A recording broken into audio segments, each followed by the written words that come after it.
What's up, everybody? It's a leap year today.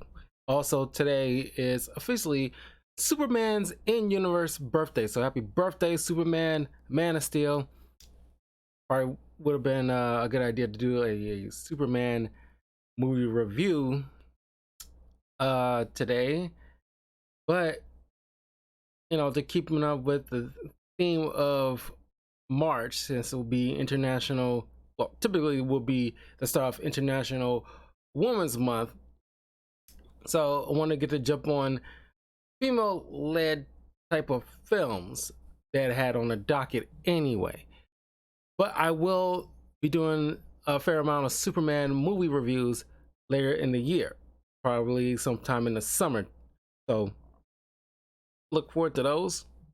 Because I've been planning on doing some Superman material for a while now. But anyway, uh, since I want to get to jump on some movie reviews for March, the first movie I wanted to talk about is, since they just did like a musical remake, which is only okay from what I hear. I didn't want to watch it. I don't generally like musicals like that. So I didn't bother to go see it. But I want to review the original 2004's Mean Girls, starring Lindsay Lohan. And I wanted to do like a couple of Lindsay Lohan films anyway, because I did last year. Matter of fact, on March of last year, I did a no, it wasn't March. It was May for Mother's Day theme month. I did a review of Freaky Friday starring Lindsay Lohan, and I made a mention how uh uh like Lindsay Lohan, we tend to forget she's actually a pretty solid actor. It's just that she went through some stuff in the mid 2000s, and not too long ago she just because she definitely got better over time, but not too long ago, she, at least a couple years ago, she met with a dude. She recently had a baby, I believe, a son. Man, I'm getting old, and because like our childhood like heartthrobs are just having children and shit, and it's like, and then like Hillary Duff, my childhood crush, Hillary Duff, has a few kids, a couple of them from a previous marriage, and one fairly recently from like a new marriage, I think. Uh, but she looks good for like a hot mom. Like Hillary Duff is like caked up. But man, I had such a huge crush on Hillary Duff. Elizabeth McGuire, man, oh gosh, she was so cute. Like, I want, you talking about like girls you just knew you wanted to marry. I wanted to marry Hillary Duff so freaking bad. I just can't tell you. But anyway, I'm not talking about Hillary Duff. Maybe at some point I probably should put the Lizzie McGuire movie on next year's uh March uh docket. Matter of fact, yeah, I should do that right now. The Lizzie McGuire movie, because I haven't seen that in uh in such a long time.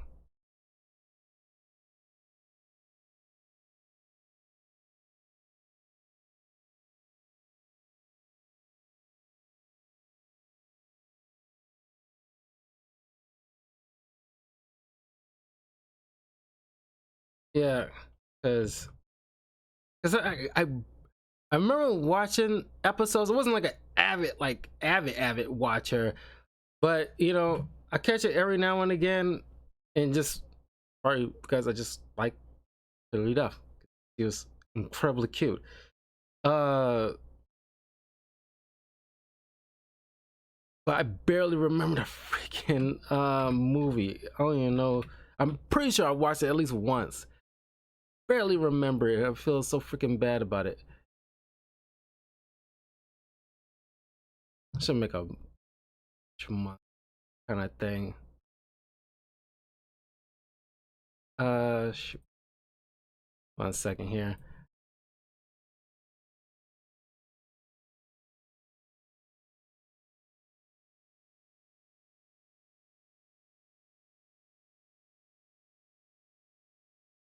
In fact, no, that because there's too many like I could just pick.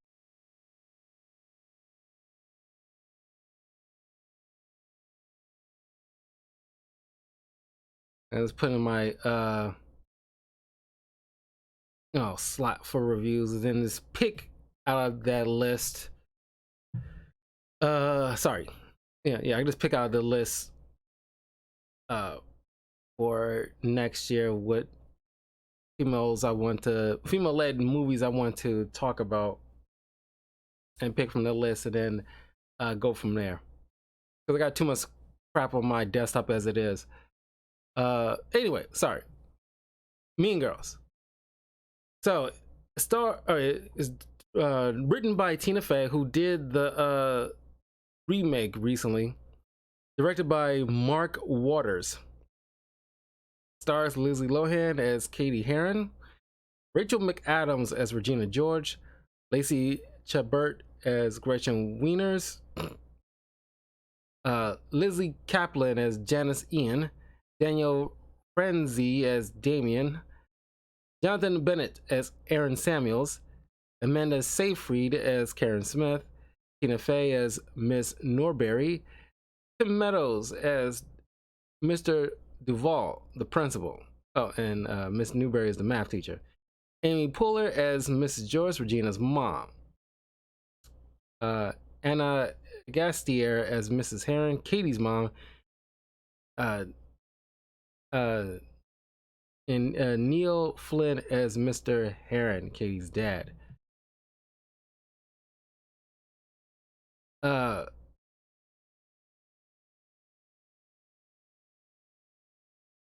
Anyway, so this movie made bank, and it's still like one of those cult classics. Not only it's like a rare thing where you can also quantify it as a cult classic, but also made like significant amount of money. It had like a budget of $18 million at the time and came out with 130 million. So not only was like a box office success, but it's also a cult classic. Because typically cult classics are reserved for things that didn't do so well at the box office, but became a like hit for fans, for everyday people moving forward. There's plenty of examples. I just some kind of escape me. Yeah, but we all know like a fair bit of like cult classics that didn't do so hot. I covered plenty on this channel. I just, like I said, some kind of escape me right now, but uh, yeah, it's just like a weird thing sometimes, where it's like things like I'm not sure what critics or at the time see in certain movies and thinking like it's all crap, but audience, oh, the room's a perfect, well, no, the room's actually is legit bad, but it just is bad for like how Batman and Robin is bad, but we just enjoy it because of the badness, because how campy it can be. Well, I'm talking about like, something like Spaceballs. I think is like a good example, but I'm not sure like how much Spaceballs made uh in the box, because I think it still should have been successful. Yeah, it was still slightly successful. Like it barely broke. It was slightly above broken even. Like came like a budget of 22 million and came out with 38 million. So it was still kind of successful. But that's like a poor example. But you know what I mean? Where but this is like just a phenomenon of a success, and people still quote Mean Girls to this day. Like I still every once in a while say fetch because of this freaking movie. Uh uh what else? Oh, you're very pretty. Oh, thank you. Well, it's true. You think you're pretty. It's like it's like you know where like because it came out in a time where like my generation was just getting entering high school or going through high school. Yeah, because I would have. Oh, actually, I think I should have been in middle school. Like, I didn't start freshman year in 2007. No, yeah, it had to be. Uh, had to still be in middle school, or at the very least starting.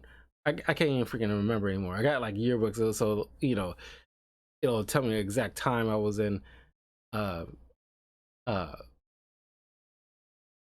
so yeah, I should have been like entering high school at the time.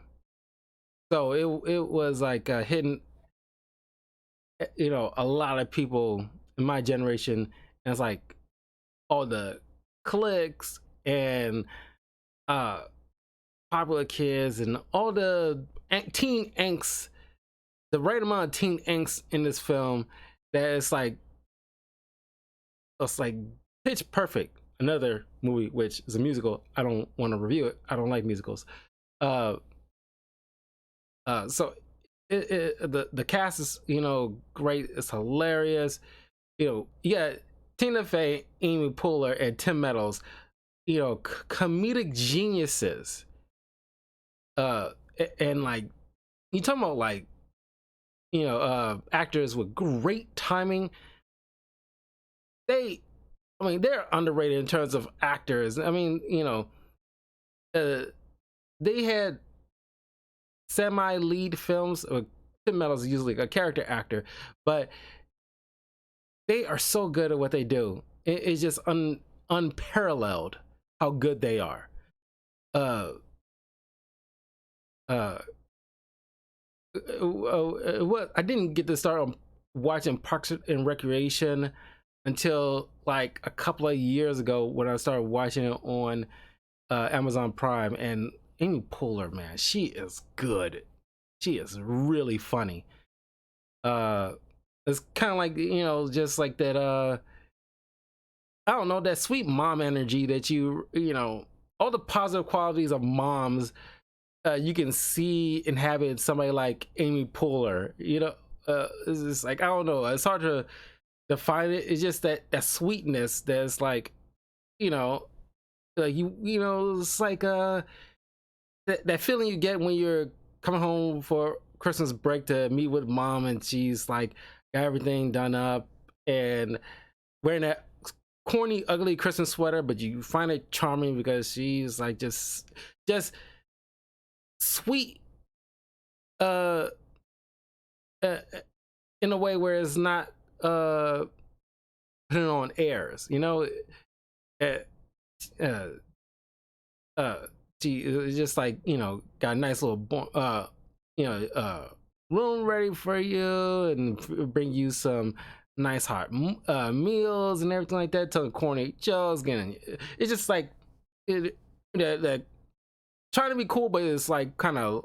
corny, but you love it anyway. It's just like it's just like that's the energy Amy Poehler just gives out for some reason. But she's funny. And when she's teaming up with Tina Fey, oh my god, these two are just. It's a shame that these two don't share a scene together, which is freaking weird. That these two who are like, what else? It's like a good duo in films. I would have said James Franco and Seth Rogen because at a time they were like that too, until like James Franco got into some trouble, which I think people fairly have forgiven or forgotten about it by this point. But at a time, those would have been like the two. Uh, uh, but Amy Poehler and Tina Fey are just like, Keegan Michael Key and Jordan Peele. Those are good examples. Or just like comedy teams. Anyway, so we're introduced to Katie, who has, for the first 16 years of her life, she has been homeschooled with her parents who are researchers in Africa. They spend most of their lives living in Africa. But then the mom got tenure at the school in Evanston, Illinois, which, on research, because I don't know, people wasn't really paying attention to that kind of stuff at the time and how people get tenure. But in realistic terms, you actually got to teach at the school to be eligible for tenure. She spent most of her career, studying and researching in Africa.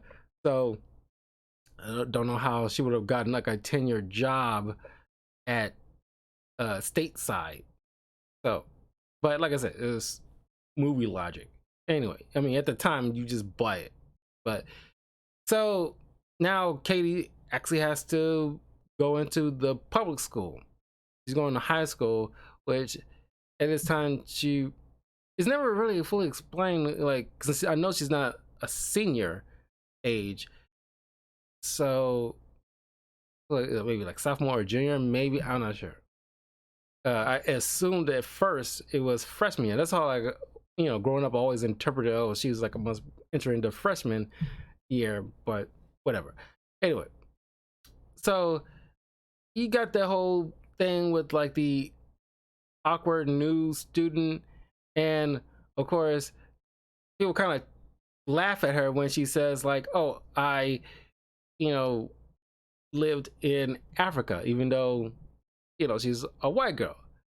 And of course, that's not unheard of, but as a kid growing up and you hear something like that, your brain kind of breaks for a second. It's like, you're white though, like, but it's like, it's like, okay, it's not hard to fathom. I mean, like Elon Musk, from what I understand, he was born and raised in Africa, I think, or at the very least, he was like a very young kid and spent most of his life growing up in Africa. I forgot which part of Africa. Uh, uh, but it's like, it's like not unheard of.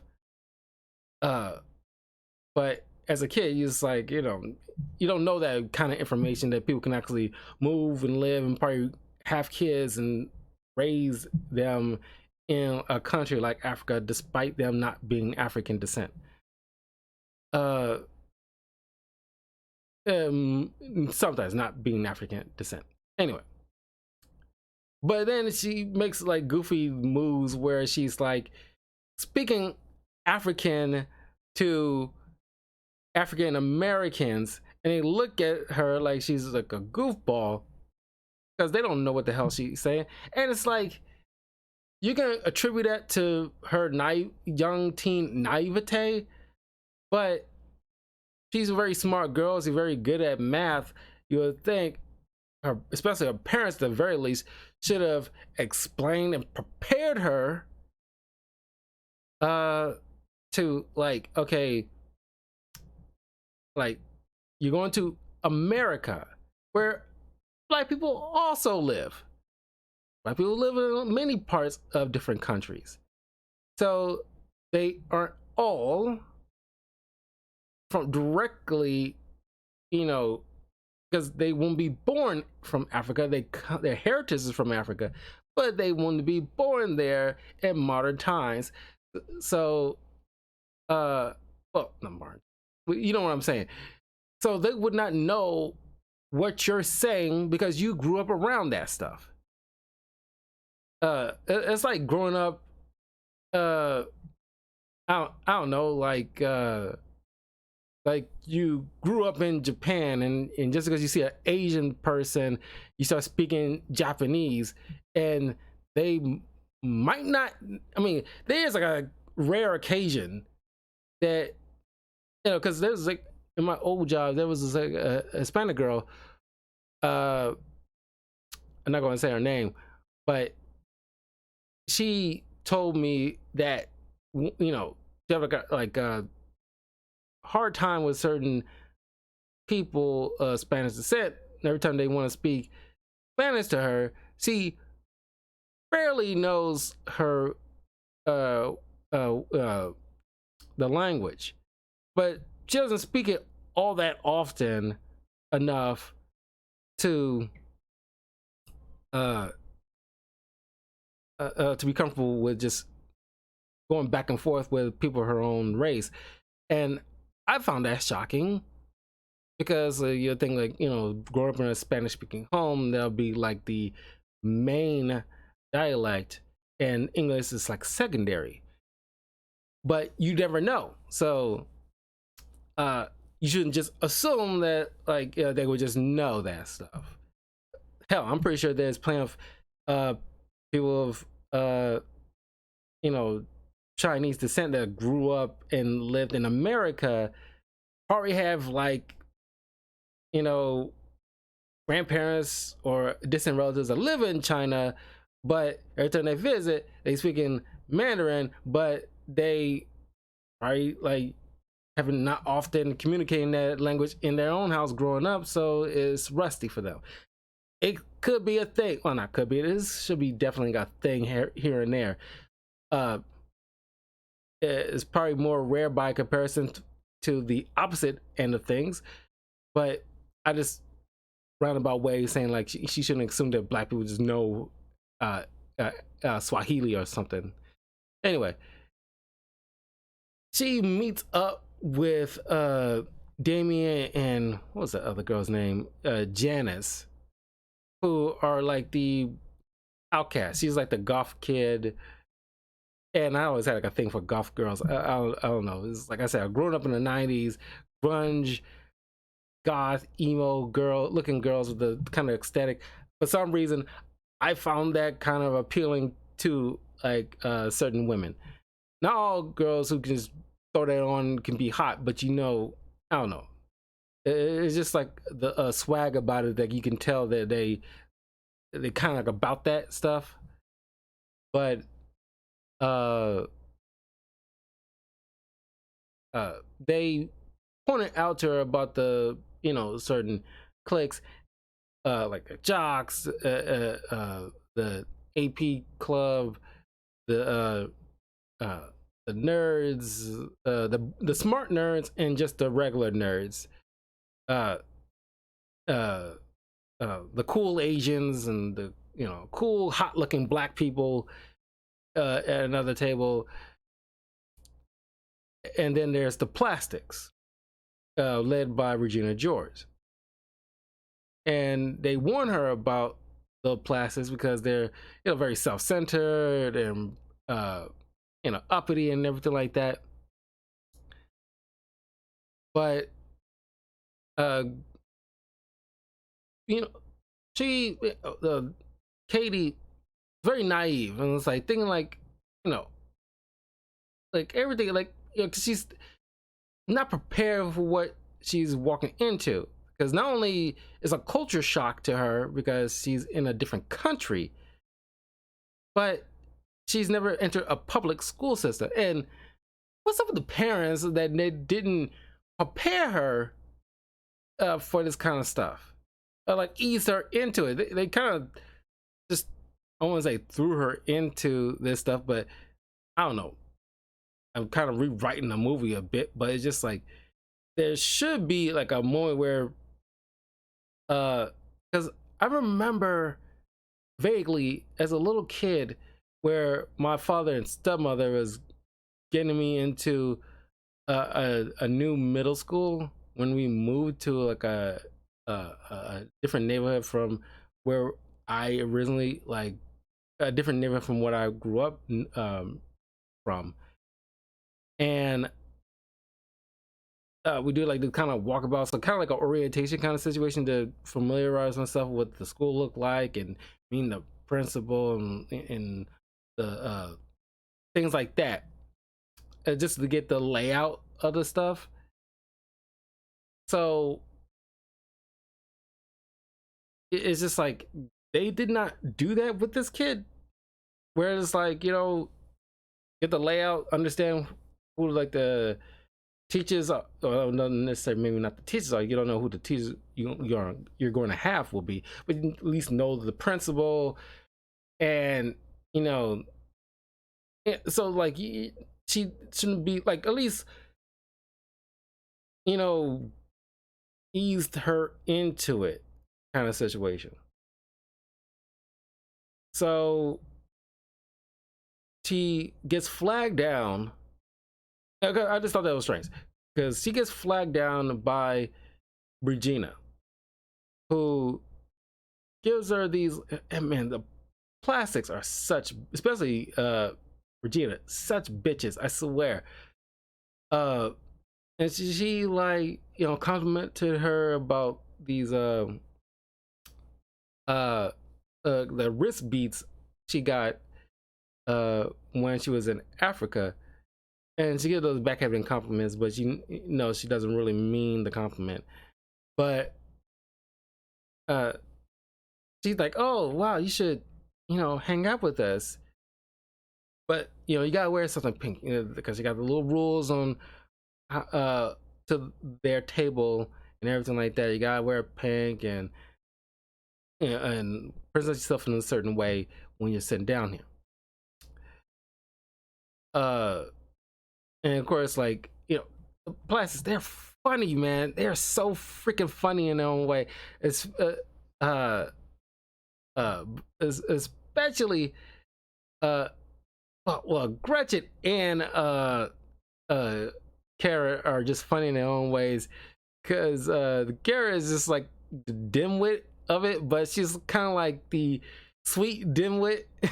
It's like she's such an airhead, and like Gretchen, I didn't even realize. I mean, I've probably seen this movie maybe a couple times as a kid, and it didn't dawn on me until when I rewatched it for this review that she was a Jewish girl. Like it wasn't very front and center, nor did it need to be. But she's kind of like the second in command to Regina in the plastic group.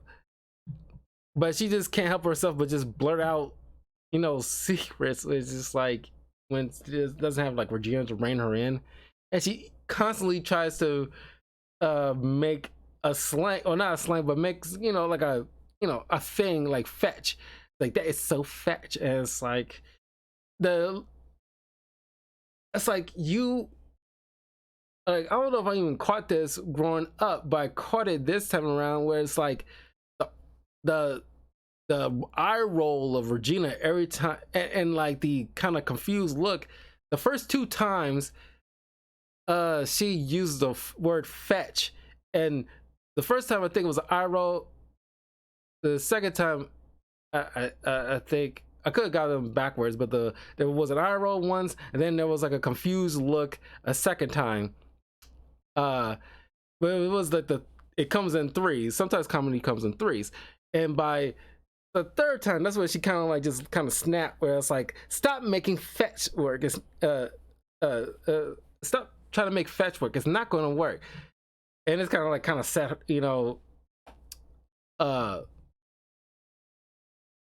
Gretchen off, because he really, so for some reason I mean, it was kind of the last straw for her, during like a couple of moments of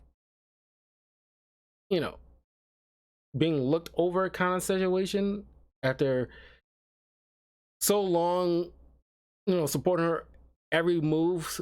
But this one's like, oh, fetch is my thing and you just disrespected, F you kind of situation. But it was really funny. Anyway, while we get Janice and Damon think like, oh, you can, because Janice had a personal grudge against Regina. Of course, it played in secret as to why, but you find out in the third act that was kind of obvious, that given how the choice of clothing and demeanor Janice displays herself, and Regina just assumed after a certain period that, oh, she might be a lesbian, and she used to be friends with Janice a long time ago, but then she's got like super popular and super uppity and everything like that, and she's trying to have like a all girls like kind of party at her house one time, and she didn't invite Janice, because uh she thinking like, oh, I don't want you staring at my friends and everything like that, which was like really effed up. So she think like, okay, I can get her back. You can, like, she telling like Katie like, oh, you can be my eyes in, and we can manipulate and destroy it from the inside out. But Katie is like, I don't have any kind of personal grudge against her. I just want to make friends. So uh uh Katie starts to uh get attracted to the senior in her math class. What's his name? Aaron, not realizing she it wasn't like an off again, on again type of relationship with Regina. And I'm thinking to myself, because I don't recall in any of my high school classes that uh in in the grade I was in, I had to share certain classes with other uh kids from different grades. Like, he's a senior, and she would have been like what, sophomore or junior at the very least. And because different grade levels have different teachers teaching a certain thing. Uh,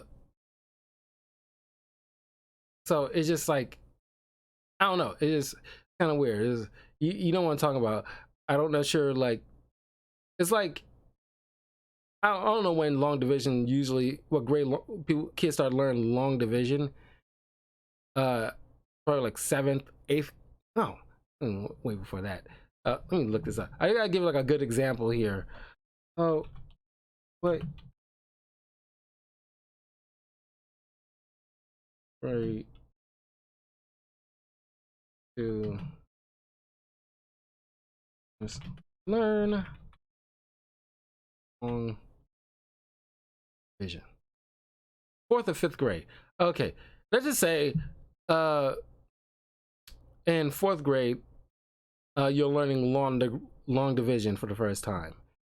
You don't have the sixth or seventh graders in your same class with you as fourth graders. Or like I said, I'm reading too much into it. It's just like, I don't know. You gotta, if you want this kid to be in the same grade as her, make him the same. I mean, same classes as Katie.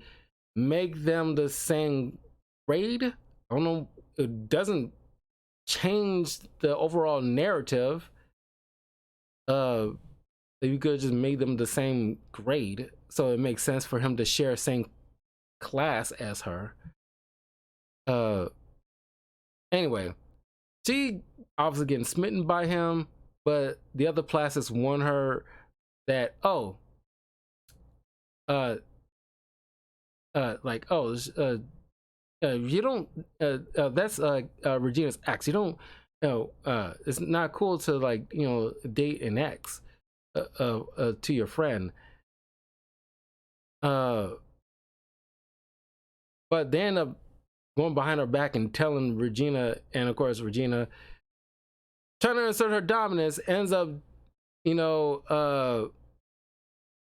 backstabbing Katie, where they having like a Halloween party, and they failed to mention to her that, oh, it's uh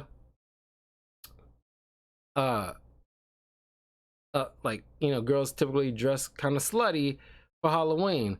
There's a fun little moment where one of the girl plastics, I believe it was Gretchen. Is it Regina or Gretchen? Pretty sure it was Gretchen. Where she's dressing like a little, like a sexy bunny. And you see like the dad just like arms crossed, and it's like him squinting and like getting cringed is just cringy, and knowing full well, like as a guy, you read, you know exactly what's going on in his mind right now. It's like, oh god, my little girl's like, ugh. And it's like, dude, tell your daughter to change her freaking clothes. It's like, if it's making you uncomfortable, and which is why wouldn't it be? It's like, that's why I don't want to have daughters, because like that was going to be a thing at some point in the future, and it's like, f that, no, no, no, no, no, no, no, no, not happening. Anyway, uh, Katie shows up dressed as like a dead bride, a zombie bride or something like that, with like crazy teeth. Everybody looking at her like she's like the weird one. And it's like, it's a Halloween party. You could dress as however you want to. It's like, just because she didn't dress slutty, it's like you find it like awkward. It's like, I don't know. It's kind of a weird thing to. I mean, it was high school. A lot of us thought certain things that are weird that as we get older, it's like not as strange as you try to make it out to be. So, um, when obviously Aaron thinks like, oh, Katie's kind of cool, he, uh, Regina, lies to him about like, oh, she's kind of got stalker kind of situation vibes, and she, knows some kind of African magic that she'll try to put a voodoo on you kind of thing. So it kind of freaks him off, and she forces herself on him and kisses him in front of Katie, which is upsets her. And then she runs out, and then now she's like all on board with, getting getting Regina back for what she did. So now they map up, Katie, Janice, and Damien map up a plan to get her back, and they figure like, oh, we ruin her image by tampering with her clothes, which she just in turn make it cool, and everybody started doing it, and using foot cream that's meant for your feet and swapping it out to make it seem like it's facial cream, but it just still works for her. So that's when they decide, okay, we gotta run her body, mess up her friendship with the other plastics, and then third and final stroke will be ruin her relationship with Aaron. So Janice tells Katie, you gotta be all in. Don't let on that you're upset about the situation or not. You gotta be like full support of Regina, and so that way you can be on the inside. So she provides Regina with these these protein bars or something like that, that is from Sweden, that she always, her mom had when they was, feeding like African kids to, give them to help them put on weight. But Katie told Regina like, oh, it's for weight loss. So without doing effing research, well, why would, she's a freaking teenager, she just, buys it wholesale. But then she eventually finds out about this burn book that the plastics have, where they put in like certain like rumors and other horrible critiques on other students and faculty members. Then she starts, in a way, Katie ends up going native, or at least it's kind of like a criminal informant or something like that, where they, get on the inside for the cops, but they ends up becoming what they are supposed to be taken down kind of situation. And little by little, Katie is starting to change not just her appearance, but what made her such a cool person. She trying to get close to Eren by purposely dumbing herself down or purposely failing her math uh, uh, test in order for him to help her out, so they can spend more time together alone. And uh, little by little, Gretchen getting pushed out from being the second in command of the plastics, even to the point of during their production of the Christmas production of Jingle Bell Rock, she's moved to like the other end of the dance number, which upsets her. And then she started blurring out like, Regina's personal secrets. This leads to one of my favorite scenes of the entire film, where I don't know how many people remember three-way calls. We still got three-way calls on our cell phones, but it's like during house phones, it was like a whole, trading calls kind of situation that we were doing. If we want to talk in like a group chat in a way. And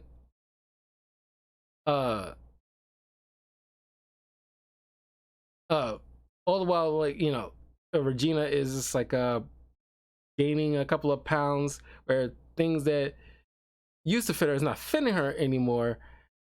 And she's still eating the stupid bar. But anyway, Gretchen's on the phone with Katie, talking about like, yeah, we need like to hang out together. Let me call crap, Karen. And it's like, and then like, Regina ends up calling Karen. It's like, hold on. It was like, I got Regina on the phone. Don't tell her I'm talking to you. I was like, okay, hi. And it's like, are you talking? Like, oh, hold on, I got like Gretchen on the line. Oh God, yeah, she's so annoying. Oh, I know. Hi. It's like this whole trading back and forth is so freaking funny, and like Karen's such a freaking airhead, is hilarious. And and it's just like okay, hold on. Oh, so annoying. Oh, it's still me, Gretchen. Like, oh, sorry.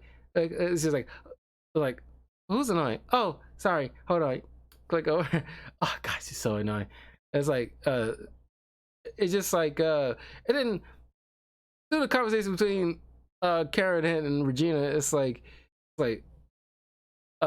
she says she's gonna do something, she can't like hang out with her. And Regina's like, whore. It hangs out. It's like the look on her. It's like the entire scene is my favorite scene of the entire film. It's so freaking funny. It's just like the delivery from Rachel McAdams and and Seyfield's like just reaction is just like they just like a perfect comedic moment. It was so beautiful. Oh my god, I laughed my ass off. It's just I completely forgot that entire scene. It just caught me. Oh my god, that was so good. It's just like just like the non-caring of somebody's feelings kind of attitude. Just she's so used to just saying what you want with no repercussions. She even has like Katie even has like a mom played by Amy Poehler, was just like just allowing just the spoiledness of her child being like a cool mom and everything like that, and clearly got like fake boobs where she's like literally got like a little dog and she's trying to bite on the fake boobs. She can't even feel it. It's the whole like, man, this movie is so good. It's so good. So Janice has been trying to get Katie to go see her art show, and she's like, showing off again like this art rendering that she did depicting her, Katie, and Damien together being like, three good friends.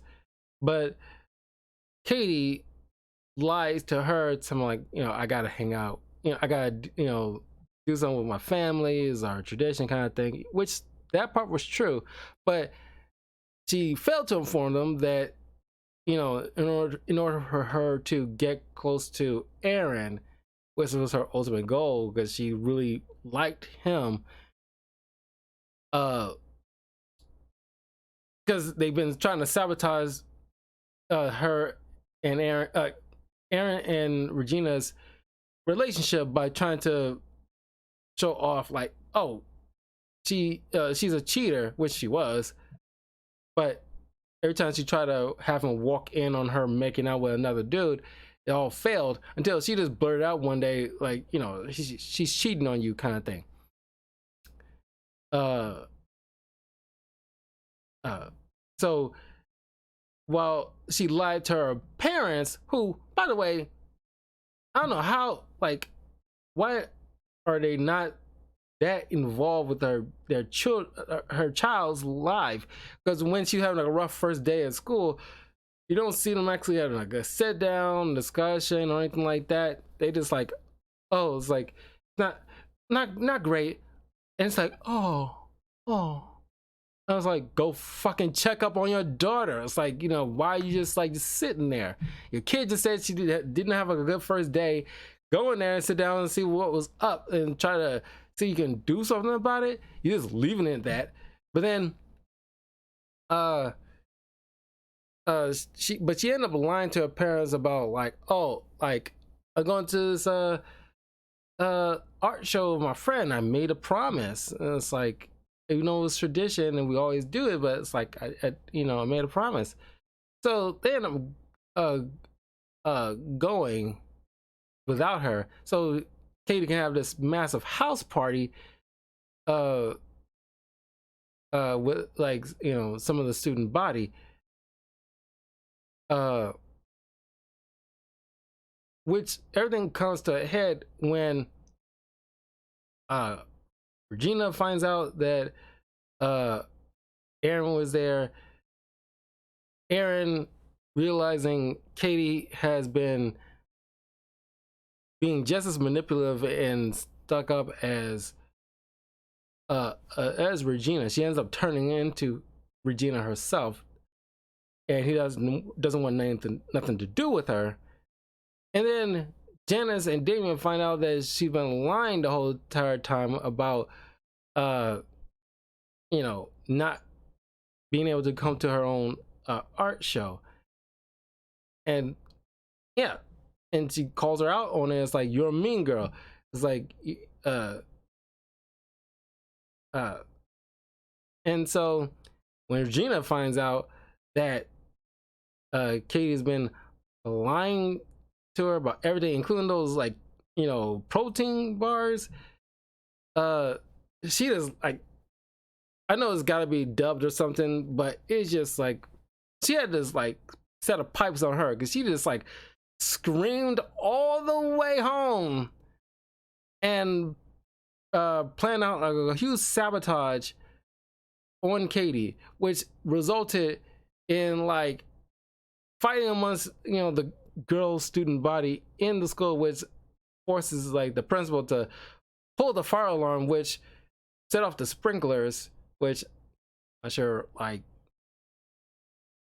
I guess that should set off like sprinklers. Some say like that shouldn't always be the case, because when like a fire alarm is pulled when I was in school, the sprinklers never was sent off, so it had to be on some kind of separate system. I'm not sure. That's when like all the female students had to go in the auditorium to have like a talk with the principal and the students. I mean, the principal and the teachers about their behavior, and it's all just put out on Front Street about the constant backstabbing amongst girls, which is like a typical girl thing, where it's like, they pretend to be your friend sometimes, and they can be very two-faced and everything like that. But Regina was like the worst of the worst by just causing like you know, backstabbing Havoc because she's just the queen bee of it all. And then she and Katie had like just a huge argument that leads out in front of the school, which resulted in Regina getting hit by a bus. It's just like every time I see it, I almost get catch by freaking surprise. But it's just like, hey, how come nobody heard the freaking bus coming? Because it's like a loud engine. You ever been around school buses? They have a very ones that are loud engines, not like a motorcycle or anything like that. But you clearly, if you aren't deaf, you clearly hear like cars coming, especially something as big as a school bus. And B, why wasn't the driver honking to get those kids out the way? Clearly, the driver would have seen those two in his way and would have stopped abruptly, because pedestrians have the right of way kind of situation. And I'm surprised when the freaking driver hit that kid, he should be in jail, if not fired, and his license taken away for hitting a student. Matter of fact, he would have been let in jail because if you read the rules of the road kind of situation, just on a normal driver, you would have at the very least had to pay a significant amount of fines and getting your license suspended. But if you're like a public school bus driver, I'm pretty sure there's added penalties for doing something as careless as that, and it would have at least wound you up possibly a year in prison for a mistake like that. But we don't get too deep into that, but you imagine that would be the case. So now Regina for a while has to wear this kind of like a neck brace thing. It's not like just like a normal neck cast. It's like a whole headgear kind of situation. And I imagine having to wear that for months, which would include the time frame of like prom or something like that, where she had to take pictures in that freaking thing. And it's like, oh god, no girl would want to go through something like that. It's just like, and have to take pictures like that and relive it every time she looked back on it. Not gonna be a fond memory for anybody. Anybody in that predicament. Anyway, but it also got out because of the burn book, which Katie a while back who got mad about mad at I keep wanting to just say Tina Fey. Got mad at Tina Fey for giving her a failing grade on her math test when it was clearly her fault, when she was failing on purpose in order to lower her grade so she can finagle her way into Aaron's braces. Which obviously she didn't tell her parents about, which she ends up getting grounded for all the lying she's been doing. And which ultimately she doesn't, the dad, doesn't know what grounding is. How are you just that stupid? It's like, who doesn't know? At least watch a freaking movie, and you ever grew up in in the household of your own parents? You don't know what grounding means. The fact that like, what's the word? Oh yeah, grounded. You're grounded. And as the mom catches up with him, like, where's Katie? Like, I thought she was grounded. Yeah, I don't know what grounded means. It's like, you don't know what grounding means? That's like, I mean, there's naivete and they're just plain old stupid. And it's like, you ever grew up? Like, I know what grounding means because I watched enough before I even was grounded ever before. I watched play enough movies to see other kids being grounded. So I already knew what it was. Punishment, you get your toys taken away or something like that. So it's like, and every kid, every parent, every human person who ever grew up in the house know what grounding is. It's always been a thing since what, like 50s at the earliest. I don't know if they even had grounding in, during the 40s or anything like that, but it's just like it's always been punishments for kids when they misbehave. But the term grounding had gotta been around since the 50s, up until current day. So it's like it's kind of weird, right? Uh but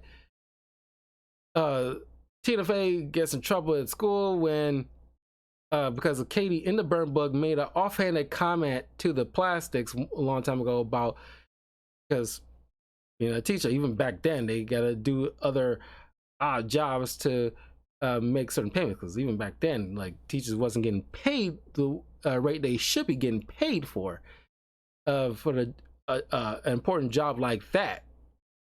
Even 20 years later, teachers aren't getting paid what they're worth. So Katie made an offhanded comment about she must be selling drugs on the side, to make ends meet or something like that, because she was given a failing grade in math. So now, because of Regina putting that out there, people thinking like, her house getting raided, and the principal was asking, does anybody know who spread the rumor about their teacher selling drugs or anything like that? And Katie stepped forward to admit like it was her doing, and matter of fact, she even took up the whole the whole responsibility of the entire burn book, even though she wasn't one that created the doggone thing. But she took up the responsibility so the other plastics wouldn't get in trouble. So she took on that burden, and so she did better in her classes, and Tina Fey wasn't brought in prison, but in order to make up, she requested that, or suggested to Katie that she has to join the math league, which this Indian kid who's like, of course in the early 2000s, like everybody want to be hip and rap and everything like that. It's very Malibu Most Wanted kind of attitudes, like, yeah boy, you know what I mean, kind of that attitude has always been cringy, and nobody ever likes that. But it's always like a thing in the 2000s. It's usually typically a white boy. It's always that cringy white boy that does that kind of thing. But here in this case, it's an Indian guy who was in the math league, been trying to get Katie to join because she was so good in math. So now, in order to make up for some credit, she joins the math league, wins it, and during this she had like an epiphany as she looked at the opponents, all of which are, God, they look like inbred hicks almost, because they all look weird in some kind of way. I know it's very judgy on, and everything like that, but also at the same time you learn here with Katie where it's like her first instinct was to, in her mind, in her monologue about the appearance of the female of the math league, is about, her eyebrows were so freaking bushy, it's like you haven't bothered to pluck it, and her lip locks is like, she has so much lip locks on, is stuck on her teeth and everything like that. But that's when she had an epiphany about being judgy about other people. And this is the whole theme of the entire film, or the lesson you learn about like judging other people and thinking like you're better than them. Because as she said, it's like, I'm not, it doesn't make me more beautiful by talking how ugly this girl is. It doesn't make me more, that's not proper grammar, it doesn't make me smarter by calling her dumb. And that's the thing that she had to learn during this whole experience. We all are good in our own way. None of us are better or worse than the other. Uh, uh, doesn't mean we're all perfect little snowflakes or everything like that.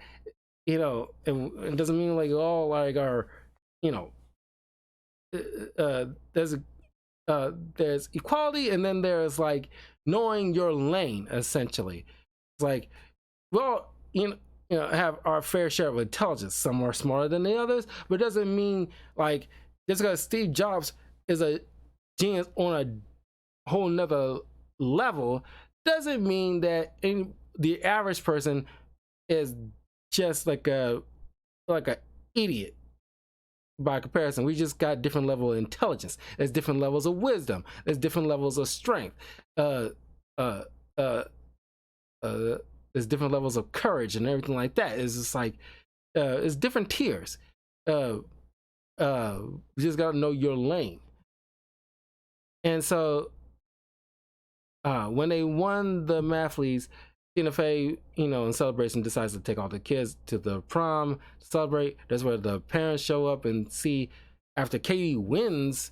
Not sure how she get all the votes, but when Katie wins, like prom queen or whatever, or homecoming queen, pretty sure it's prom queen. I don't know. She gets on stage and tells everybody, it's like, the tiara means so much to a lot of girls, but we all are good in our way. So she breaks the thing in pieces and hands it out to one to Regina, one to the other plastics, one to a girl in like a wheelchair, one to like a overweight girl. And like, everybody gets a piece because we're all good in our own way. Doesn't mean others are any more better or worse than the other kind of situation, which kind of wins over the student body, and ultimately everybody forgives Katie. She ends up with Aaron, which I doubt that is even going to last, given the fact that he's probably 2 years ahead of her. He is about to graduate high school soon. But then there's one awkward moment where like Damien, obviously gay, and ends up trying to kiss Janice, who is obviously not gay, but that's her beef with Regina, because she spread that rumor that thinking like she was gay, and she ends up having that grudge. They try to see her kiss, and it was, they quickly regretted it, and I got super awkward about it because those two like kind of repel each other's like opposite ends of magnets. That those two, like, he's obviously gay, he would not find her attractive whatsoever, and it kind of repels. And so it's like kind of odd in your brain. But then the Indian dude who's leader of the Mathletes, ends up hooking up with Janice, where he has like a thing for girls of color. I think more. I could have sworn he said more specifically people of like Latin descent, possibly. I could be wrong. It was one of the two, but she mentions like, I'm Lebanese. He's like, toy, yeah. But then they end up like being together, and the movie ends where there's now a new freshman group or sophomore group of new plastics, and Kate look on and sees like, oh, here we go again kind of situation. And that's where the movie ends. This movie is like hilarious. Like I said, it's like a classic for a reason. Everybody acting their butt off. There's certain like things that seem like too dumb even for by movie standards, like not knowing what grounding means and not checking on your kid, knowing what's going on in school with her, that kind of thing.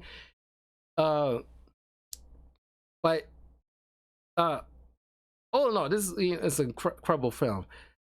Like Rachel McAdams and Lizzie Lohan is probably like the most favorites, but the plastic groups, like they work so well. The chemistry among the four women are such like it's just like it oozes charm and hilarity ensues. So good.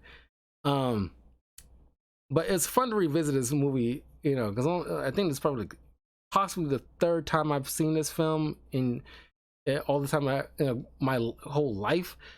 Like I see it twice in my younger years, but this probably would be my third, possibly fourth time seeing this movie. Uh, but yeah, God, Rachel McAdams was such a cutie, and she's still such a cutie too. It's crazy how like so many of them have went off and became other stars, especially Rachel McAdams, obviously. But anyway, I will see you guys in a few minutes to talk about another Lindsay Lohan film, something like I kind of really wanted to revisit, and it's Herbie Fully Loaded. I think a commenter a long time ago gave me the idea, so I'm doing it now while I'm on a Lindsay Lohan roll here. So look forward to that in a little bit. But please like and subscribe. Share this with your friends if you're watching this on YouTube. Let me know what was your favorite scene from Mean Girls, the 2004 Mean Girls. Because I think it's far superior than this remake. From what I'm understanding, it's only meh. I don't want to say meh, but it's only fine at best. It wasn't like this big, huge deal as like, you know, like the first one was. It's possible because they prioritize in making a musical. You know, of course, it's a Broadway show. There's also a musical, but you know, it's a Broadway thing. It lends itself for it being like a musical. But if you turn it into a movie format, it doesn't jive as well. And I think they kind of, from what I understand from other people's reviews, they kind of prioritize the songs over the actual plot of the story. Which, from what I understand, the people singing are incredible singers, but in terms of like the acting, it's, you know, all right.